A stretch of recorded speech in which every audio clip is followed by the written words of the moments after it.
देखिए, पंच आप अनुलोम विलोम करते रहिएगा और सुनते रहिएगा। पंच स्तरीय योग साधना। मौलिक मांग क्या है? मौलिक मांग 5 हैं। स्वास्थ्य, शक्ति, आनंद, प्रेम और ज्ञान। किसी की मांग है सब जगह, प्रत्येक व्यक्ति को, प्रत्येक जीव को। अब 5 स्तर कौन कौन से हैं इसके? मौलिक मांग तो 5 हो गई, स्वास्थ्य, शक्ति, आनंद, ज्ञान और प्रेम। अब स्वास्थ्य शरीर के स्तर पर, शक्ति इंद्रियों के स्तर पर, आनंद मन में और बुद्धि में ज्ञान और अहम में प्रेम। अब कोष कौन कौन से होते हैं हमारे शरीर में? 5 ही कोष हैं हमारे शरीर के अंदर। अन्नमय कोष, प्राणमय कोष, मनोमय कोष, विज्ञानमय कोष और आनंदमय कोष। 5 ही देवता हैं इनके। गणेश, सूर्य, विष्णु, शिव और गुरु। 5 ही तत्व है, महातत्व, महाभूत 5। पृथ्वी जो अन्नमय कोष के लिए है। पृथ्वी तत्व बढ़ जाता है तो शरीर में मोटापा बढ़ जाता है। पृथ्वी, उसके बाद आता है अग्नि, फिर जल, फिर वायु, फिर आकाश। 5 ही चक्र हैं हमारे शरीर के अंदर। वैसे 7 चक्र बताए जाते हैं, लेकिन पंच स्तरीय योग साधना में 5 चक्रों का विवरण है।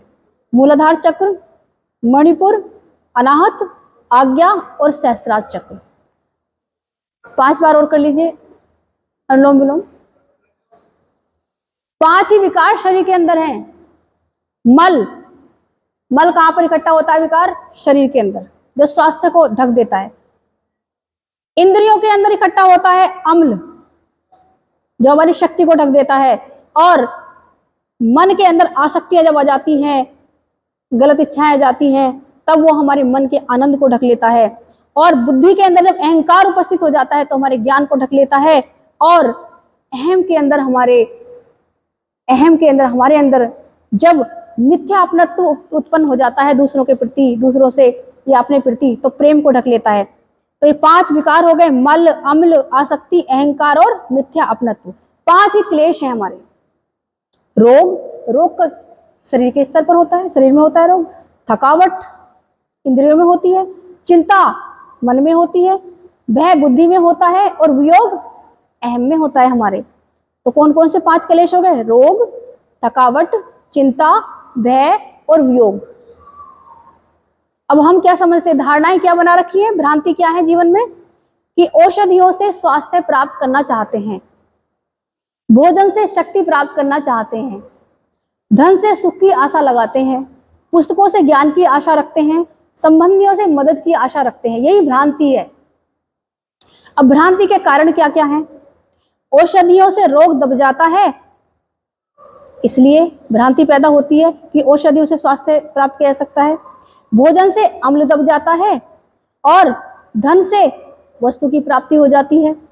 पुस्तकों से सूचना मिलने के कारण हमें भ्रांति पैदा हो जाती है। संबंधियों से मिथ्या अपनत्व के कारण हमारे अंदर जो है अहम पैदा हो जाता है। मान्यता की पूर्णता। भगवान ही स्वास्थ्य देते हैं, भगवान ही शक्ति देते हैं, भगवान ही आनंद देते हैं, भगवान ही ज्ञान देते हैं, भगवान ही प्रेम देते हैं। प्राप्ति के साधन क्या क्या है? देखिए, स्वास्थ्य की प्राप्ति का साधन है संतुलित आहार। शक्ति की प्राप्ति का साधन है युक्ति युक्त उपवास। मन में आनंद का साधन एक है विवेकपूर्ण सेवा। और बुद्धि में ज्ञान का एक ही तरीका है विधिवत ध्यान। और अहम में प्रेम लाने का एक तरीका है सर्वभावेन समर्पण, यानी कि समर्पण। जीवन में प्राप्ति कैसे कैसे हो जाएगी? किस किस चीज की प्राप्ति होगी इससे? अखंड स्वास्थ्य, अखंड शक्ति, अखंड ज्ञान, अखंड आनंद और अखंड प्रेम की प्राप्ति हो जाएगी। ये 5 स्तरीय साधना है। ये किसी को चाहिए तो मुझे बता देना। उपवास का मतलब क्या है? युक्ति युक्त उपवास का अर्थ ये होता है कि उपवास जो है वो तरीके से किया जाए। जैसे आपने कहावत सुनी होगी, देखा भी होगा कि जब एक ढलान पर साइकिल को चढ़ाते हैं, है ना, तब तो, लेकिन जब उतारते हैं साइकिल को तब गिरने का बहुत भय रहता है। अगर उस टाइम ब्रेक नहीं लगाओगे तो गिर जाओगे कि नहीं गिरोगे? बहुत ढलान पर मोटरसाइकिल अगर आ रही है, कोई भी चीज आ रही है। तो जब उपवास तो रख लिया, कर लिया उपवास हमने तरीके से, हमने सुन, लेकिन उपवास को तोड़ने का जो तरीका है ना, वो उपवास रखने के बराबर ही इम्पोर्टेंट है, बल्कि उससे भी अधिक। क्योंकि कभी कभी मैं आपको ये कहना नहीं चाह रही, क्योंकि आपको मतलब मैं हतोत्साहित नहीं करना चाह रही, लेकिन अगर उपवास तोड़ने का सही तरीका पता ना हो तो बहुत उससे हानि हो जाती है। इतनी हानि हो जाती है कि मृत्यु की कगार तक पहुंचा जा सकता है। तो इसलिए उपवास जितना अधिक लाभदायक है, उतना ही जरूरी है उसको, उपवास को किस तरह तोड़ा जाए ये पता होना। उपवास तोड़ते समय क्या लेना है? एक तो फ्रूट जूस कभी नहीं पीना चाहिए उस समय, ठंडा होता है फ्रूट जूस। सूप बनाकर पीना है। सूप में भी क्या क्या चीज डालनी है? लौकी, चुकंदर, काशी फल, है ना, इस तरह की चीजें डालनी है। उसे खूब अच्छे से खौलाना है, पकाना है, ठीक है। उसमें जैसे लौंग है, इलायची है, इस तरह की चीजें डालनी है और उस सूप को पीना है। और अगर उस हिसाब से होता है उपवास कि अन्न आप कितने दिन से ग्रहण नहीं कर रहे, जितने दिनों तक आपने ग्रहण नहीं किया अन्न, उसके आधे दिनों तक फिर आपको ग्रहण नहीं करना, बाद तक भी अन्न। धीरे धीरे करके मैं सारा जिसको उपवास रखना है वो सारी मैं युक्त उसको तरीका समझा दूंगी किस तरह से रखा जाता है। और उपवास से ही शक्ति की प्राप्ति होती है। ध्यान, निद्रा और उपवास, उपवास से आपकी जीवनी शक्ति फिर से नई हो जाती है, जवान हो जाती है। ये होता है। देखिए व्यक्ति सोचता है, अच्छा मैं इसकी कॉपी करवा के दे दूंगी। व्यक्ति सोचता है कि भोजन करने से उसे शक्ति प्राप्त होगी, ये सोचते हैं, सभी में ये भ्रांति है। इसी कारण सब बहुत भोजन करते हैं। व्यक्ति ये सोचता है और सभी के जीवन में धारणा है कि भोजन करने से बहुत शक्ति प्राप्त होती है। भोजन करने से हमारी जो सेल्स है ना वो बनती हैं, और जो सेल्स टूट जाती है उनका नया निर्माण होता है ना। शरीर का निर्माण तो भोजन से ही होता है, भोजन अति आवश्यक भी है, परंतु हमें शक्ति भोजन से कभी प्राप्त नहीं हो सकती, क्योंकि हमारा शरीर जो है भोजन से बना है, तो भोजन से चल नहीं सकता। जो चीज जिससे बनी है वो उससे कभी नहीं चल सकती। आप खुद ही देख लीजिए ना, कार मटेरियल से बनी है, पेट्रोल से चलती है। पंखा इस प्लास्टिक मटेरियल से बना है, चलता है लाइट से, चलता है कि नहीं? कार फ्यूल से चलती है, बाइक फ्यूल से चलती है, बनी है अलग अलग मटेरियल से। अब जो घर है आप ईंट पत्थर से बनाते तो हो, चलता तो आपसे, आप ही तो चलाते हो घर को, वरना तो घर तो पड़ा है, ऐसे ही पड़ा रहेगा, है ना। रिपेयरिंग उसकी उसी चीज से होगी जिससे बना है। रिपेयरिंग आपके भोजन से ही होनी है। जैसे मान लो बहुत एक्सरसाइज की, रनिंग की, दौड़ी और वर्कआउट किया, सेल्स टूटी, है ना, बनेगी सेल्स भोजन से ही। शरीर का निर्माण भोजन से होगा। आप घर का निर्माण कराते हो, ईंट पत्थर लगवाते हो, सीमेंट लगवाते हो, कहीं से टूटता है तो ईंट सीमेंट से रिपेयरिंग कराते हो उसकी। तो रिपेयरिंग में तो ज्यादा भोजन या ज्यादा सामान नहीं लगता ना, मटेरियल। इसी तरह आपके शरीर निर्माण का समय 25 साल तक है। 25 साल तक शरीर की खूब सब कुछ जो बनना था बन गया, निर्माण हो गया। उसके बाद तो हाइट भी नहीं बढ़ती, है ना। अब उसके बाद जो है ये देख लो, रिपेयरिंग के लिए चाहिए केवल अन्न आपको, अन्न जो कहा जाता है वो केवल रिपेयरिंग के लिए लो। यानी कि आप रनिंग कर रहे हो, खूब वर्कआउट कर, एक्सरसाइज कर रहे हो, तो आप अन्न लो उस हिसाब से, दूध भी लो उस हिसाब से। लेकिन अगर आप बैठ के ज्यादा वर्क कर रहे हो, जैसे आजकल फिजिकल वर्क बहुत कम हो गया है लोगों का, है ना, तो अगर अन्न उसी हिसाब से आप लेते रहे फिर भी, तो पेट यहाँ तक हो जाएगा। और पेट भी कितना बढ़ेगा, अब चूहा हाथी तो बन नहीं सकता। अब इतना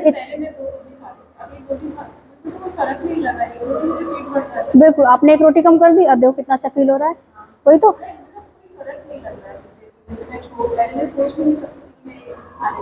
बिल्कुल, छोड़िए, फर्क मिलेगा और ज्यादा एनर्जी फील होगी आपको।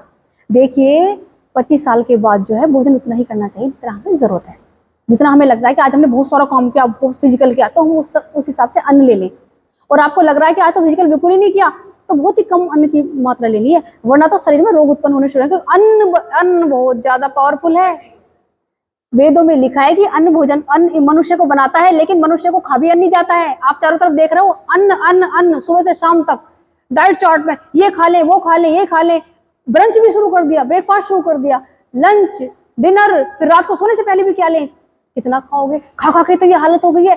अब ये देखो कि शरीर को ठीक कैसे करना है। अब जो है शरीर जो चलता है आपका, हमेशा ध्यान रखना। किसी मैंने पहले कई बार आपसे बात की, लेकिन किसी ने भी मेरे से क्लास में आज तक नहीं पूछा कि हमारा शरीर चलता कैसे है। आपको क्यूरियोसिटी, जिज्ञासा नहीं होती जानने कभी भी कि हमारा शरीर कैसे चलता है? मैंने एक दिन आपको बहुत ये बताया था, समझाया था बहुत देर तक बैठ के कि हमारा शरीर भोजन से नहीं चलता।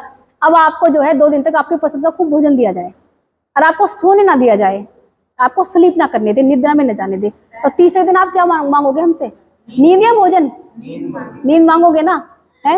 आप खाना की तरफ रखो, खाओगे नहीं ना, है ना? एक रात जाके क्या हालत हो जाती है, 2 रात जाके क्या हालत होगी आपकी, शक्ति नहीं रहती शरीर के अंदर बिल्कुल भी। अब आप खुद सोचिए, खुद सोचिए इस चीज को। आप शक्ति आपको भोजन से प्राप्त नहीं होती, भोजन से शरीर बनता है केवल। शक्ति आपको आपकी निद्रा से, आपके स्लीप करने से, आपके सोने से, आपकी नींद से, अच्छी नींद जब आपको आती है उससे, और ध्यान से प्राप्त होती है, जब ध्यान साधना करते हैं। सोने का टाइम कितना होना चाहिए? सोने का टाइम अपने अकॉर्डिंग रखो। हाँ, एक बात और है, सोने का टाइम कम से कम हो जाएगा आपका जब आपका शरीर स्वस्थ हो जाएगा। देखिए, आप अपने शरीर को अपने अनुसार कैसा भी ढाल सकते हो। आपने बहुतों के बारे में सुना होगा कि 3 घंटे के अंदर अंदर वो 15-20 घंटे की नींद ले लेते हैं, इतने एनर्जेटिक होकर उठते हैं। कुछ लोगों के बारे में सुना होगा। और योगी महायोगी तो 3-3 घंटे ज्यादा कभी सोते ही नहीं, सोते ही नहीं कभी। क्यों नहीं सोते पता है? क्योंकि जब ध्यान में बैठते हैं ना, तो ध्यान से इतनी एनर्जी मिल जाती है, क्योंकि हमारे अंदर स्रोत है ना सारा। शक्ति का स्रोत क्या बताया मैंने अभी? अंदर है। तो शक्ति, जब हम ध्यान में बैठ जाते हैं, जब मैं आपसे बार बार कहती हूँ, जब ध्यान कराती हूँ, इस सांसों के साथ अपने अंदर जाओ, तो जो अंदर जाते हो धीरे धीरे, तो उस शक्ति के साथ आपका सामंजस्य, तालमेल होने लगता है धीरे धीरे। ये ध्यान जो साधना है ना, ये बहुत पावरफुल साधना है। इसी से सारी शक्ति प्राप्त होनी है आपको। इसलिए मैं आपको योग निद्रा में भी यही बताती हूँ, ताकि आप अपने अंदर जाओ, अपने अंदर जाओ, अंदर से ही शक्ति प्राप्त करके लाओगे। दुनिया की कोई भी चीज, कोई भी ताकत आपको शक्ति दे नहीं सकती, कोई भी नहीं दे सकती। और देखो, जब बीमार हो जाते हो, शरीर खराब हो जाता है, कितना दुख होता है। हमारे घर वाले होते हैं, परिवार वाले होते हैं, कितना भी हमसे प्रेम करें, परंतु हमारा दुख ले नहीं सकते वो। ये तो आप भी जानते हो, शरीर का दुख अपने आप को ही झेलना है, कोई नहीं ले सकता, है ना? तो एक चीज मेरी सभी से ये है कि शरीर को अस्वस्थ कभी मत होने दो, पेट को बाहर मत आने दो अपने। जब पेट बाहर आ गया तो जीवन में बहुत परेशानियां शुरू हो जाती हैं। अब अगर आ गया, गलती से कोई बात नहीं, आ गया, अब अपने जीवन को सुधार लो। बहुत थोड़ा सा समय है, जीवन कितना सा है? और जीवन भागा चला जा रहा है, मौत की तरफ ही तो जा रहा है सीधा। जीवन कहाँ जा रहा है? मौत की तरफ जा रहा है। मौत आ जाएगी और उस टाइम रोते रहेंगे कि कुछ किया नहीं हमने। क्यों रोएंगे पता है? वो हंसते हंसते जाता है जो अपने आप से अपना आत्म साक्षात्कार कर लेता है। हम हमेशा पूरे जीवन दूसरों को समझने में लगे रहते हैं, अपने परिवार वालों को समझने में लगते हैं। मैं इसे समझ नहीं पा रहा, मैं इसे समझ नहीं पा रही, ये मुझे प्यार नहीं कर रहा, मैं इसे प्यार नहीं कर रही, ये मेरा गुलाम हो जाए, ये मेरी बात माने, ये लगे रहते हैं ना। उसके बराबर धन हो, उसके बराबर पैसा हो, मेरे पास में 4 गाड़ी हो, उसके पास 4 गाड़ी है, मेरे पास ही मकान हो, बंगला हो। हमेशा बाहर देखते रहते हैं, दूसरों को देखते रहते हैं, घृणा करते रहते हैं, द्वेष करते रहते हैं, क्रोध करते रहते हैं, है ना? और अस्वस्थ हो जाते हैं, क्योंकि हमारा मन, हमारी आत्मा सब मिला हुआ है, एक दूसरे से कनेक्टेड है हम पूरे, और इस ब्रह्मांड से कनेक्टेड हैं हम। ऐसा संभव नहीं है बिल्कुल भी कि आप सोचते हो कि आप बहुत अच्छे से वर्कआउट को, एक्सरसाइज कर लो, आप पतले हो जाओगे और आप आनंदित भी रहोगे। ये पॉसिबल नहीं है, ये हो ही नहीं सकता। बहुत पतले होंगे, बहुत रोग होंगे उनको, बहुत पतले होंगे, मानसिक रूप से अस्वस्थ होंगे वो। बहुत एक्सरसाइज करने के बाद भी मानसिक शांति प्राप्त नहीं हो सकती। वो आपको तालमेल बिठाना पड़ेगा अपने मन में, आत्मा में, अपने शरीर में, अपने आप में, क्योंकि आप पूरा ब्रह्मांड हो। आप कनेक्टेड हो जाते हो, अपने आप को कनेक्ट कर लेते हो पूरे ब्रह्मांड से। और कितने ज्यादा, पता है, आप तो इतने अधिक अद्भुत पावरफुल हो, ये तो रबड़ की तरह है, आपको गुलाम है सारा शरीर। मैंने आपको बताया था ना, 25 kg वेट लूज करवाया हमने एक महिला का। एक दिन मैं आपको क्लास में लेकर के आऊंगी, और वो बहुत अच्छा उनको। और एक महिला ऐसी जिन्होंने पुस्तक लिखा है, बारबरा मूर का नाम, बारबरा नाम है शायद उनका। उनको हमेशा ये रहता था कि कैसे ज्यादा अधिक दिनों तक जवान रहा जा सकता है, कैसे स्वस्थ रह सकते हैं। वो अमेरिका में रहती थी, फिर रूस में थी, फिर अमेरिका में शिफ्ट हो गई थी वो। उसके बाद वो अध्यात्म की जानकारी लेने के लिए, उसके लिए यहाँ गुरुओं के पास आई हिमालय में। फिर हिमालय रह करके गई काफी समय तक, फिर वापस चली गई थी। उन्होंने पुस्तकें भी लिखी हैं इस पर। तो उन्होंने धीरे धीरे पहले कच्चा भोजन प्रारंभ किया, फिर भोजन त्याग दिया उन्होंने, और फिर हवा पानी पर रहती थी हिमालय में। बहुत लंबे समय तक हवा पानी पर रहती थी वहां पर, और उसमें भी 30, 40, 50 किलोमीटर डेली चलती थी वो, और पहाड़ों पर चढ़ती थी। तो व्यक्ति तो, आप तो इतने ज्यादा पावरफुल हो, अपनी शक्तियों को पहचानो। देखो कमजोरी फील जब होती है, हाँ, वो क्योंकि अपने अंदर नहीं जाना, बैठ के अपने अंदर जाओ, है ना। उसके लिए मैंने बताया ना कि जब ऐसी कमजोरी फील हो और जब खाने की जरूरत पड़े तो खाना भोजन तो करना ही होगा, है ना। हाँ, भोजन तो मैंने कहा सामंजस्य से स्थापित करना है अपने पूरे। और देखो बच्चों को भी सुबह सुबह दूध पिला देते हैं, इतना दूध पियो दूध पियो दूध पियो। सुबह दूध पिलाना बहुत डेंजरस है बच्चों को। कोई बच्चा सुबह को दूध पी के स्कूल नहीं जाना चाहता, लेकिन कोई माँ बिना दूध पिलाए स्कूल भेजना नहीं चाहती, है ना। कॉन्स्टिपेशन होता है बहुत सुबह दूध पी के बच्चों को। सुबह उसको जूस पिलाओ, अंकुरित खिलाओ, फ्रूट खिलाओ, कच्ची सब्जियों का जूस पिलाओ। देखो आपको बच्चा कितना याद करता है, कितनी मेमोरी पावर बढ़ती है, कितना स्वस्थ होता है आपका बच्चा। दोपहर में अच्छे से उसको टिफिन दो, खिलाओ खूब, रात को खिलाओ, शाम को खेलने भेजो, खूब वर्कआउट करे, वो फिजिकल करे। और बच्चे को भी धीरे धीरे त्राटक सिखाओ करना। अपने बच्चों को सभी त्राटक करते करते धीरे धीरे वो फिर मेडिटेशन करना सीख जाएंगे, मतलब ध्यान लगाना सीख जाएंगे। फिर वो जीवन जीने के लिए तैयार है, समाज में जाने के लिए तैयार है, अपना जीवन जीने के लिए तैयार होंगे बच्चे। पढ़ाई करते रहेंगे, अपना काम करें पूरा, नहीं तो रोग सारे समाप्त हो जाते हैं। कोई भी रोग नहीं आ सकता अगर आप इन सब जीवन शैली को फॉलो करो जो मैं बताती हूँ। कोई भी रोग नहीं आ सकता। मोटापा तो मतलब ही नहीं है आने का। कोई भी रोग नहीं आ सकता। मानसिक और शारीरिक दोनों तरीके से स्वस्थ रहना है। मन प्रसन्न, शरीर शक्तिशाली और स्वस्थ, ये है असली स्वास्थ्य।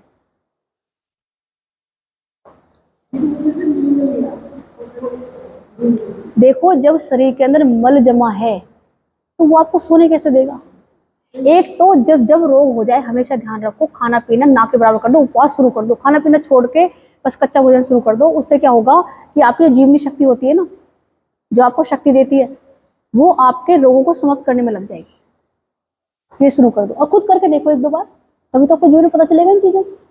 जो स्वस्थ है वो तो सब एक्सरसाइज कर सकते हैं, सब कर सकते हैं, लेकिन जो अस्वस्थ हो गए रोगियों को उनका रोग तो समाप्त करने हैं। एक बात ध्यान रखना, किसी भी गोली से कभी कोई रोग समाप्त नहीं होता। थायराइड की गोली जिंदगी भर खाते रहोगे, कभी थायराइड खत्म नहीं हो सकता। डायबिटीज की खाते रहना, हार्ट की खाते रहना, कभी कोई बीमारी समाप्त नहीं हो सकती। और डॉक्टर चीरे लगे हुए को ऊपर स्टिच लगा सकता है, जुड़े के अंदर की शक्ति से ही वो आपकी हड्डी को सेट कर देता है डॉक्टर, जुड़े के अंदर की शक्ति से ही। सहायता ले सकते हो बाहर की स्थितियों से, शक्ति सारी आपके अंदर मौजूद है। और पूरा दिन एनर्जेटिक रहो, मस्त रहो, पूरे खुश रहो। हाँ बिल्कुल, अंदर यही तो मैं आपसे कह रही हूँ। निगेटिविटी भी जो है यही तो सारे रोगों की जड़ आपकी यही तो है। ये सोचो कि कितना सब कुछ प्रभु ने तुम्हें दिया है ना। और ध्यान में चली जाओ, बैठ के सीधी बैठ जाओ, कमर टिका लो वहां पे। अगर आपको वैसे नहीं बैठा जाता, कमर टिका लो किसी उस पे दीवार पे और अपने अंदर जाने की कोशिश करो कि परम प्रभु परमात्मा सब कुछ तेरे हवाले है और तू जो है मेरे जीवन को पॉजिटिविटी की ओर ले चल। उस पर छोड़ दो सब, उससे प्रार्थना करो, सब अच्छा होगा बहुत और शरीर बिल्कुल स्वस्थ होगा। तो वेट लूज की तरफ इस तरह से बिल्कुल मत पड़ो। जैसे मैं कह रही हूँ इस तरह से करोगे तो वेट लूज तो होगा ही होगा। जब आपको छत पर जाना है तो सीढ़ियां तो आपको ऑटोमेटिकली चढ़नी है, उसके लिए क्या सोचना, ऑटोमेटिकली और बहुत जल्दी हो जाता है, ऐसी कोई बात। हाँ रास्ता यही है। 1 तारीख से, हाँ 1 से सोचो। हाँ पढ़ने के बाद उसको मिल्क वगैरह, हाँ आराम से दे देना, बच्चे को कोई दिक्कत नहीं है। शाम को आप जैसे सैटरडे संडे की छुट्टी होती है, सुबह उठने का और डेली का रूटीन बना। आओ डेली आओ, बिल्कुल आओ, बहुत जरूरी है वो। मत तो सैटरडे संडे में जिम अच्छा हाँ फ्राइडेज में बहुत जरूरी है, तो रिदम नहीं टूटना चाहिए। ये तो मैंने बोला था कि एक्सरसाइज चाहे तो आप फोन में देखे करो, लेकिन वो नहीं हो पाता घर पे नहीं हो पाती, घर पे पॉसिबिलिटी नहीं हो पाती है, तो रूटीन नहीं बन पाता। 5 मिनट उठ रहे करते हुए ना नहीं बहुत ज्यादा हो जाता है। तो आप आइए जरूर, है ना, करके जाइएगा। बहुत अच्छा है। मैं चाहती हूँ जो आप बाद में देते हो 10-20 बार उस पर देख लूँ मैं, मतलब मैं सुनना चाहती हूँ उसका कानों से कई बार। कल मेरी स्थिति क्या हो रही थी, लग रही थी आज मेरे प्राण निकल ही जाएंगे, पर मैंने सिर्फ, मेरे को सारे दिन आपकी सूरत नज़र आती है। सुबह नहाती हूँ तो आपकी सूरत नज़र आती है। मगर जाऊँ दीदी से मिलूँगी, पॉजिटिविटी मिलेगी। सिर्फ मैं वास्तव में बता रही, मैं सिर्फ इसलिए आती। कल वो कह रही थी कि लगी आपको तो यहाँ कुछ फ़ायदा नहीं, आप कुछ कर नहीं पाती। मगर नहीं, मेरे को माइंड मेरा डाइवर्ट होता है, इसी से पूरी बॉडी कनेक्टेड है, मेरा माइंड डाइवर्ट होता है। मैं ज़रूर आऊँगी। अब मैंने आज उपचार के लिए जा रही हूँ। मैं कह रही काउंसलिंग भी कर लेनी चाहिए तुम्हें। रोगों मतलब रोग का मतलब जो कारण है वो सब ठीक हो जाएगा। योगा से पहले तो काउंसलिंग जरूरी है। नहीं, बस doing wonderful job Nidhi ji. तो दीदी बहुत छोटी सी जॉब से रिटायर हो गई। मेरे हस्बैंड भी बहुत छोटी देखो हम हस्बैंड मेरी ड्यूटी चल रही, प्रभु की कृपा। पर मुझे बहुत दीदी कल तो मेरे प्राण ही निकल जाते, ये स्थिति थी कल मेरी, पर मैंने अपने आप को संभाला। आपको याद करके ऐसे टाइम पे आप मुझे याद कर लिया कीजिए। हाँ, और वो याद किए जब मैं बताती हूँ तो मैं आपको। चाह रही हूँ कि आपके वो मुझे मिल जाए, वो जो आप मुझे वीडियोस बनाते हैं। जो आप वीडियो भी, और वो जो आप बाद में लेक्चर मुझे देते हैं, बस वही मुझे प्राणदायक है, वही मुझे प्राणदायक है। मैं सोचती हूँ उसे 10 बार 20 बार देख लूँ, मुझे क्या काम है, कोई काम नहीं। ठीक है प्लीज। अच्छा, थैंक यू।